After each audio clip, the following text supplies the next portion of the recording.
Saludos amigos, bienvenidos nuevamente a Edición Nocturna. Me acompaña Héctor Martes, jefe de redacción del periódico El Caribe. Yo soy Miguel Guerrero y estamos muy contentos de estar nuevamente con ustedes durante esta penúltima hora del día en sus hogares. Hoy vamos a hablar de un tema sumamente interesante, que es la ética que debe primar en los negocios. No importa la naturaleza del negocio que sea, ni el tamaño de ese negocio. Incluso hay leyes en muchos países que persiguen las prácticas ilegales o ilícitas en el ámbito del comercio. Y vamos a hablar de eso con el arquitecto Luis Sena y el ingeniero Miguel Jacín, que es un destacado empresario dominicano. Muy buenas noches, caballero, gracias por aceptar nuestra invitación. Cuando hablamos de ética en los negocios, ¿de qué estamos hablando realmente? ¿De que no se engañen a los consumidores? ¿Que no se engañen a los socios?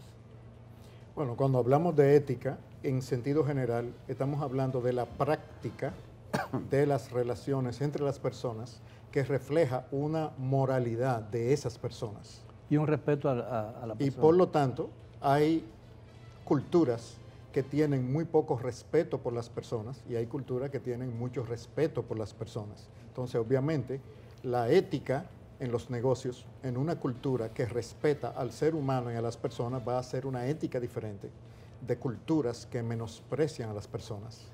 Yo le escuché decir una vez que los japoneses, antes de hacer negocios con un extranjero, suelen invitarlo a hacer una partida de golf, porque normalmente los jugadores de golf que no son profesionales hacen trampa.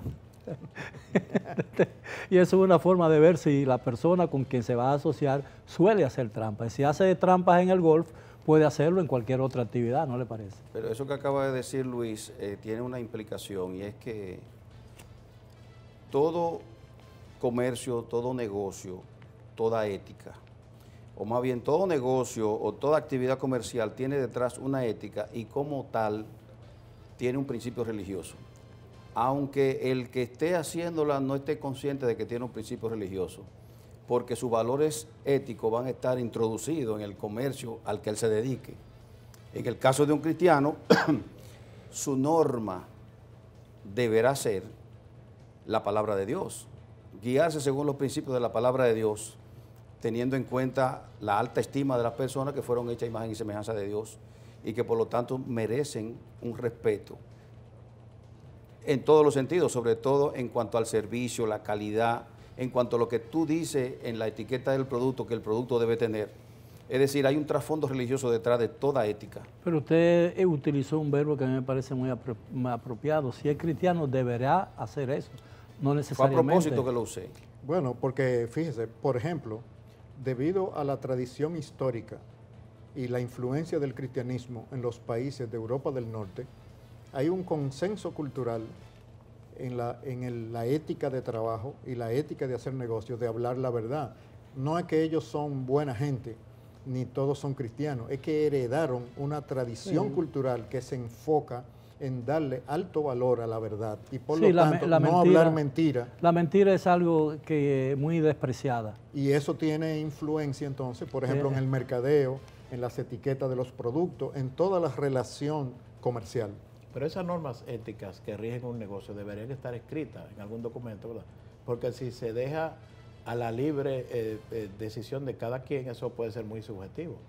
Sí, claro. Como todas las normas en una sociedad, la plataforma es el carácter de los ciudadanos y eso entonces se normatiza, se escribe, etcétera. Pero lo escrito no tiene validez si el carácter de los ciudadanos no es acorde a ello.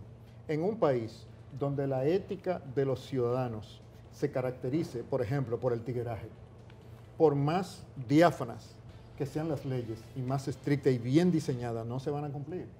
No se van a cumplir porque el ciudadano que está supuesto a cumplirlas no las cree, no es esa persona. Entonces muchas veces hay legislaciones que no están adaptadas a la cultura y a la idiosincrasia de una nación, y por lo tanto nosotros vemos que se convierten en letra muerta. Incluso hubo época en este país en que la palabra era lo que valía realmente. La gente que empeñaba su palabra era como firmar un documento. Y yo recuerdo que mi padre solía decirme, quien no respeta su palabra, no respeta su firma. Porque la palabra tiene ahí un sentido de honor mucho más pronunciado en el compromiso verbal, en la palabra, ¿no?, que en lo que es escrito. Sí. Además, uno aprende a hablar primero que escribir, ¿no? Así es. Sí. Muy buen punto. Y refleja una formación. Así Entonces, es. ciertamente, los países más desarrollados estructuran muy bien en sus legislaciones los protocolos para hacer negocios. Pero eso tiene como presuposición básica una cultura detrás. Por ejemplo, las culturas que educan a las personas con la mentalidad de ser empleados van a tener muy poco emprendurismo, van a tener muy poca Y serán iniciativa. siempre empleados. Claro, porque es casi una persuasión. Cuando nosotros fuimos a la escuela, no se nos animó a la creatividad empresarial, a la invención, al diseño, nada. Todo era orientado a adquirir una buena educación para tener un buen trabajo, bajo el supuesto de que alguien ya tenía ese puesto de trabajo estructurado, alguien que nunca se describió que es la labor empresarial en una sociedad. Ahora, en sentido general, los negocios en el país se conducen, claro, con todas las excepciones que sabemos que siempre existen, ¿no? Pero se conducen, la práctica del negocio, ¿se conduce con ética en este país? ¿Y hay un sentido real y cabal de lo que es la ética en los negocios en la República Dominicana? Eso es sí, no. Como usted decía, hay algunos sectores que sí se manejan con ética.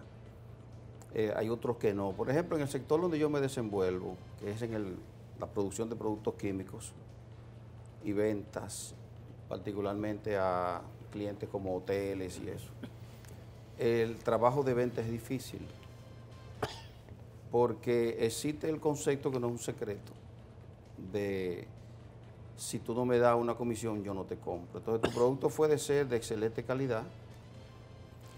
Yo no digo que eso sea siempre, pero se da en la mayoría de los casos. Tu producto puede ser de excelente calidad, de mejor precio, pero no va a entrar al mercado a menos que tú soborne al encargado de compra o al que use el producto en un área determinada. Sí, evidentemente. Es un problema serio. Evidentemente en el país esa comisión es una práctica aceptada como normal en la vida de los individuos y eso distorsiona todo porque lo encarece todo.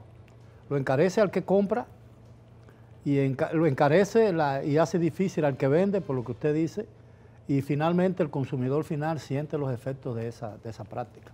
Y usualmente no son transparentes como un costo para el empresario, que es quien tiene que vigilar la finanza de su negocio. Usualmente son transacciones informales entre sus empleados y esos empleados no tienen la ética de reflejarlo como un costo real para la compañía. Eso es Pero cierto. hay áreas de negocios que uno pueda identificar, usted quizás por su experiencia, que puedan decir que son modelos en ese sentido, o sea, que practican con excepciones como siempre, pero que en sentido general se manejan con ética.